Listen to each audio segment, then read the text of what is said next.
poursuivons à notre couverture du Festival Plein Écran, qui bien sûr fête ses 10 ans et qui aura lieu du 21 au 31 janvier 2026. Et nous sommes bien sûr avec Ariane, qu'on l'avait mentionné, qui est restée avec nous, Axel Robin pour Mes murs mémoire et Pierre-Philippe Chevigny pour Mercenaires.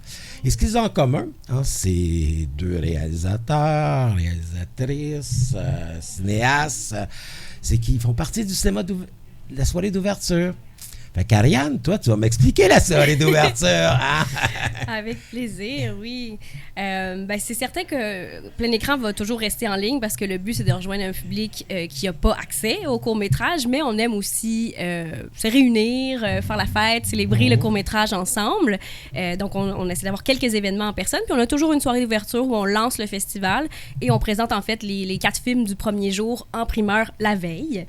Donc, cette année, c'est la Cinémathèque québécoise. On est vraiment content de pouvoir continuer notre partenariat avec la Cinémathèque, un lieu qu'on aime beaucoup, bien sûr. Et l'idée, c'est d'avoir les équipes de films avec nous. Fait que ce qui est vraiment le plus important, c'est que les gens vont venir jaser avec les cinéastes non seulement, mais aussi des équipes plus larges parce qu'on se permet ça comme on fait des Q&A pour chaque film. Et ces films-là, c'est moi qui les choisis, les films du jour 1. Ouais. J'ai un comité de sélection, bien sûr, qui fait la programmation, qui font les sélections des films et tout. Puis après, je m'amuse, moi, à faire une grille horaire parce qu'on l'a dit, les films sont le 24 heures. Il faut les rattraper le jour où ça joue. Et c'est sûr qu'il y a des gros coups de cœur qui se retrouvent toujours au jour 1. L'idée, c'est aussi de donner le ton au festival. Ça, on le fait plus avec le film d'Axel qu'avec le film de Pierre-Philippe. Pierre-Philippe, puis plus pour donner un coup de poing parce qu'on a besoin des deux en ce moment, je pense. Fait que c'est le fun que vous soyez là tous les deux parce qu'il y a vraiment, c'est ça, on a besoin, je pense, de mémoire après Mercenaires ou vice-versa, ça s'équilibre. mais c'est une approche du réel. Dans les deux cas, vous êtes confrontés au réel. Dans le cas d'Axel, bon, bien sûr, c'est un documentaire, mais encore là, tu le transformes, le documentaire.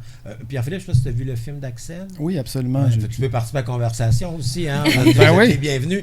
C'est la bonne franquette. Mais ce qui est intéressant, c'est l'animation. Il y a un travail aussi sur la bande sonore qui vient par rythmer puis dérythmer même le propos. Donc, tu es vraiment dans une approche du réel à travers le documentaire. Puis Pierre-Philippe, tu es dans l'approche du réel la plus frontale possible. Oui, absolument. Mais moi, mes projets partent tout le temps un peu d'une démarche documentaire.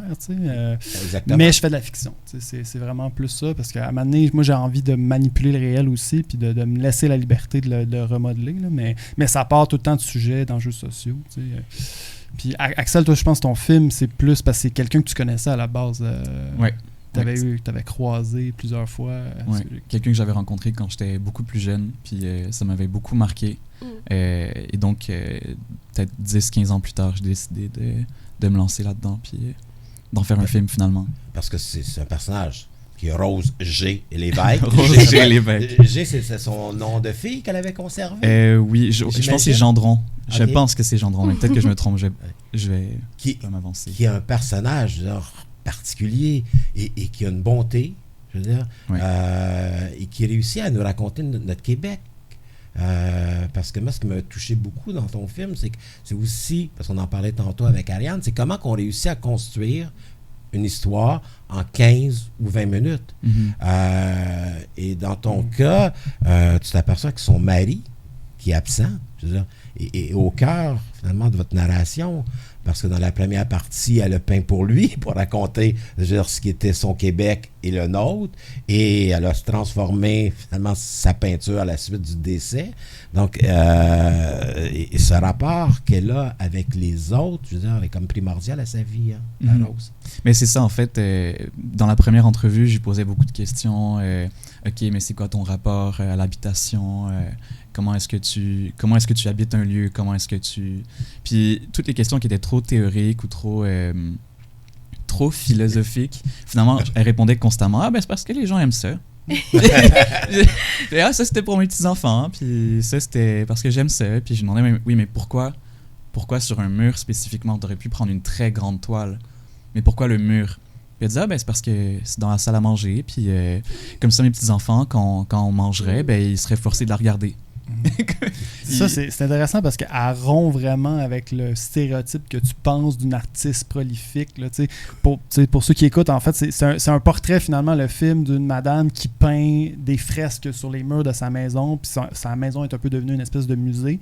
Mais, tu sais, quelqu'un qui se lance dans son art comme ça, tu t'attends à ce que ça allait être plutôt le profil d'un gauchiste torturé, puis c'est vraiment une petite madame de banlieue qui habite à Longueuil dans un bungalow. Fait il y a quelque chose de vraiment surprenant, en fait, de cette rencontre entre la pratique artistique puis ce personnage-là que tu pourrais pas suspecter d'avoir dédié sa vie à son art.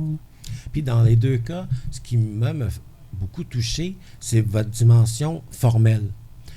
Comment, à travers le choix des musiques, ou en fait la conception sonore, ou du moins, toi, tu as beaucoup les plans de caméra et dans Mercenaires, comment vous arrivez à le transformer, ce réel-là? Parce que tu as raison, je veux dire, Pierre-Philippe de mentionner que c'est une petite madame bien ordinaire, mais l'animation qui vient par y donner aussi, je veux dire, une façon de nous la restituer dans le temps. Puis, il y a vraiment une proposition formelle. De participer à son imaginaire. Et puis Pierre-Philippe, toi, je veux dire, c'était cadrage hyper serré. Je veux dire, Québec, on n'a pas le choix de suivre Marc-André Gondrin. Je veux dire, je sais pas si on peut-tu juste situer le récit. En gros, Mercenaires, c'est l'histoire d'un ex-détenu qui vient de sortir de prison puis qui travaille dans un abattoir. Puis en fait, il essaie désespérément de trouver autre chose, mais il est un peu pris dans ce système-là. Comme on est pris dans le film un peu. Oui, ben c'est ça. Le film te génère beaucoup d'anxiété. On se sent prisonnier. Puis c'est beaucoup créé par les choix formels, par le cadrage. Mon cadrage, c'est un carré parfait. Là, c'est vraiment en ratio 1 par 1. Donc, on est hyper serré sur le visage de Marc-André Grondin qui joue l'ex-détenu. Puis la conception sonore aussi. Qui est à la base du scénario aussi. Hein? C'est lui qui t'a donné l'idée? Marc-André Grondin avait eu... en fait, il m'a un peu pitché cette idée-là parce que lui, il a tourné dans le film Mafia Inc. Puis dans Mafia Inc., il y avait des scènes qui se déroulaient dans un abattoir. Puis Marc-André s'est rendu compte que tous les gens qui travaillaient dans l'abattoir, c'était des ex-détenus. Wow. Fait que là, quand il m'a dit ça, j'ai dit « Hey, shotgun, je vais prendre cette idée-là, je vais faire un film. » Parce que moi, ça faisait longtemps que je cherchais le bon angle pour faire un film sur des ex-détenus. Parce que j'ai des amis qui ont eu des problèmes avec la justice quand j'étais plus jeune. Fait que je voulais faire de quoi là-dessus, mais jamais trouvé le bon angle. Fait que je me suis lancé dans l'idée des abattoirs à partir de là. Et toi, Axel, tu es capable de faire un film de cet ordre-là? Parce que vos univers sont tellement différents. Parce que c'est claustrophobique, là, je veux dire, Mercenaires, là, je veux dire, on n'en sort pas, là, je veux dire, il y a 2 petites marches à l'extérieur, dans la noirceur, la pénombre, puis ça dure quelques secondes, puis là, OK, on rentre dedans, on est pris, je veux dire, dans cet abattoir. C'est sûr que l'idée d'exposer comme une situation qui est plus difficile ou une situation de laquelle on parle moins, c'est quelque chose que j'aimerais faire, mais j'aimerais trouver ma manière de rentrer là-dedans. Parce que c'est sûr que c'est pas une approche qui me vient naturellement, celle que tu adoptes. Mais aussi, c'est ça qui fait la beauté, qui est la diversité des histoires qu'on raconte, des formes. C'est ça qui fait que le cinéma est riche. Puis justement, quand tu vas voir un programme de court-métrage que tu vas voir, tu vas finir par trouver quelque chose qui te plaît finalement parce que tous les films sont différents. Puis ça provient de démarches singulières, personnelles, d'artistes qui sont aussi différents. Puis dans le cas, il faut quand même le dire, Pierre-Philippe, t'as fait du long.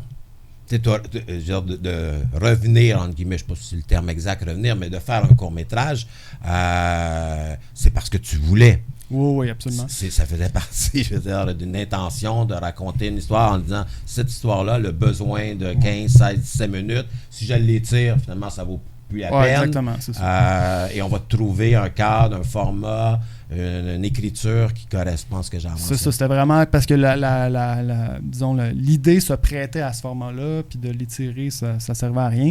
Mais c'est aussi parce que justement, faire du long-métrage, des fois, on est dans des longues périodes d'attente entre 2 films, puis si je tournais pas un court-métrage entre les 2, j'aurais peut-être été 3-4 ans sans rien faire, finalement. Fait que j'avais envie de demeurer actif, fait que je suis retourné au court-métrage un peu pour ça, parce que c'est plus rapide de financer puis tourner. Fait qu'il y avait de ça aussi. Mais c'est une histoire qui se prête au format aussi. Vraiment. Mais y a quelque chose de puissant dans cette idée-là que justement, le court-métrage, on peut le faire un peu plus vite. Je dis, c'est pas facile à faire, on s'entend, on en a parlé avant, c'est très difficile à faire. Mais ça permet quand même d'être un peu plus dans l'urgence puis de plus être le reflet, je pense, du monde ou de traiter des enjeux sociétals. Ou, tu sais, comme il y a cette idée-là que je trouve tellement belle dans le court-métrage qui fait la puissance, je pense, de ce format-là beaucoup.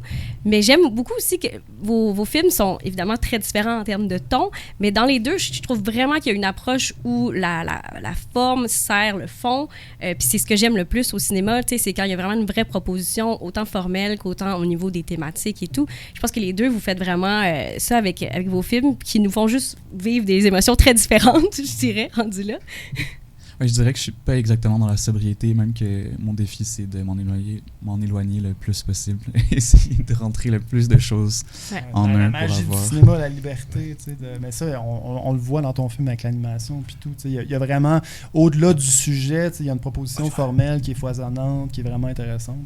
Les jeux de caméra au départ, une diversité, je veux dire, rythmique, intéressante, là, parce que, bon, tu as des mouvements de caméra, t'arrêtes sur des maisons, la toute fin où tu mets en scène les propos de Rose. On sent que chez toi, je veux dire que c'est important que la mise en scène serve le propos, que la parole doit être mise en scène à ce moment-là. Oui.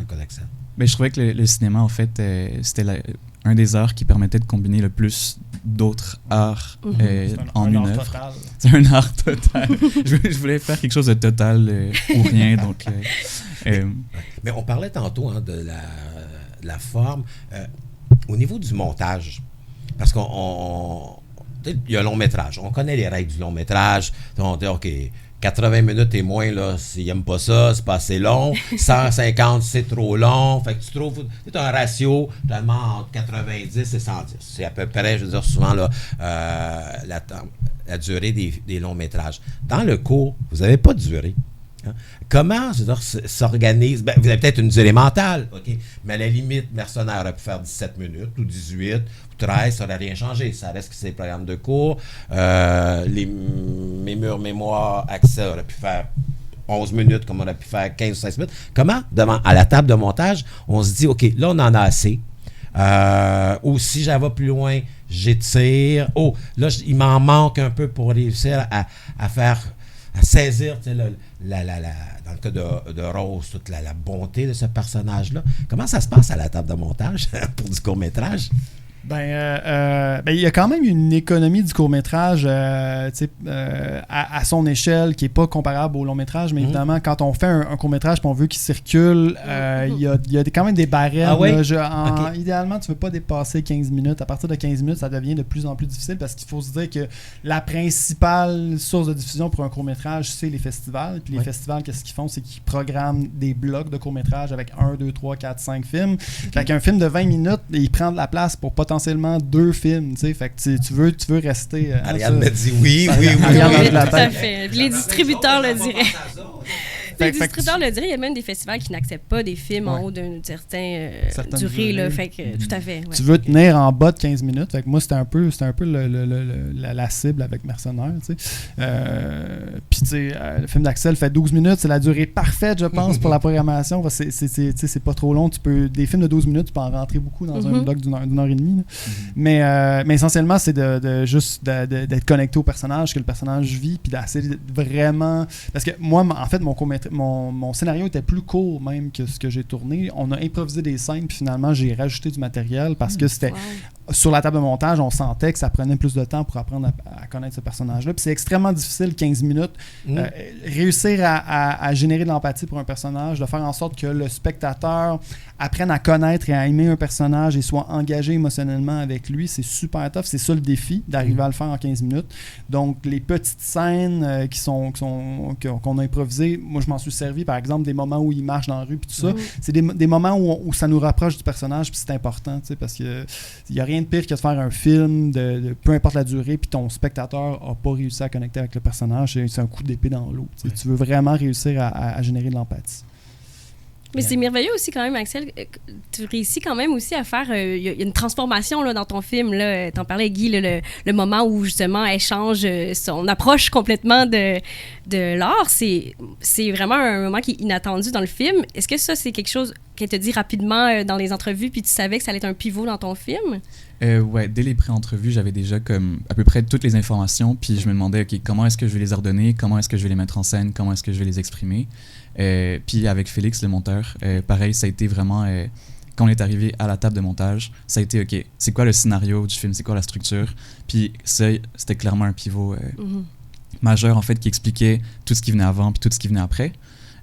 Donc, il y avait aussi une question de, comme en fiction, OK, réserver du suspense, réserver des punchs, réserver des reveals, pour parler en français. Mais l'animation, était-tu déjà incluse dans ton projet? À la base, non. À la base, j'ai tourné très, très vite, puis je voulais surtout capter la maison, capter Rose, comme elle risquait de la perdre, potentiellement. D'ailleurs, si jamais quelqu'un s'y connaît en conservation du patrimoine bâti, s'il vous plaît, venez me contacter ou contacter quelqu'un qui va me contacter. Merci beaucoup. Okay. Donc, ouais, non, l'animation est arrivée après. On s'est rendu compte que la meilleure manière de présenter, d'illustrer ce que Rose racontait avec sa manière de parler, c'était avec des images autres. Et donc, j'ai contacté 2 animatrices que j'aimais beaucoup. Ça a été génial. 1 minute. Ariane, je te laisse le mot de la fin. C'est moi qui ai le mot de la fin. C'est toi qui as le mot de la fin. Hein? Directrice générale artistique de plein écran. Minimalement, de rappeler la date de ces projections. Donc, cette projection-là, le 21. On dit qu'on commence le 21 janvier, mais ne cherchez pas des films en ligne le 21. C'est la projection en salle qui aura lieu le 22. Tout ça sera en ligne. C'est les 4 films qu'on présente là, à la Cinémathèque seront en ligne. Donc, en plus de Mes murs mémoires et de Mercenaires, il y a Perfectly Strangeness de Alison McAlpine et Chez Ghislaine de Franny Eleanor Bernier. Donc, très belle programmation diversifiée. Oui, c'est ça. C'est très diversifié. Hein? Ça va dans plusieurs directions. On programme en mood à plein écran. Fait que c'est très voulu, c'est très volontaire. Il y a 4 moods à chaque jour. Puis ça fait en sorte que c'est un voyage, puis c'est une ride. Chaque jour est une ride. Et bien sûr, on invite tout le monde à aller à plein écran. C'est à la fois à la Cinémathèque, mais à la fois aussi sur votre site web. Yes. C'est important. Pleinécran.com. Puis, comme je le mentionnais dans l'ouverture, la programmation de cette année, elle est vraiment renversante. Là. Il y a beaucoup de films, je veux dire, se jeter par terre, dans le terme de cette façon-là. Là. On est surpris, je veux dire, de l'immense qualité des films. Et j'ai plus de temps. Non, mais merci beaucoup, Axel. Bons. Merci beaucoup, Pierre-Philippe. Bien sûr, pour Mes murs mémoires pour Axel et Mercenaires de Pierre-Philippe Chevigny. Merci à vous. Merci.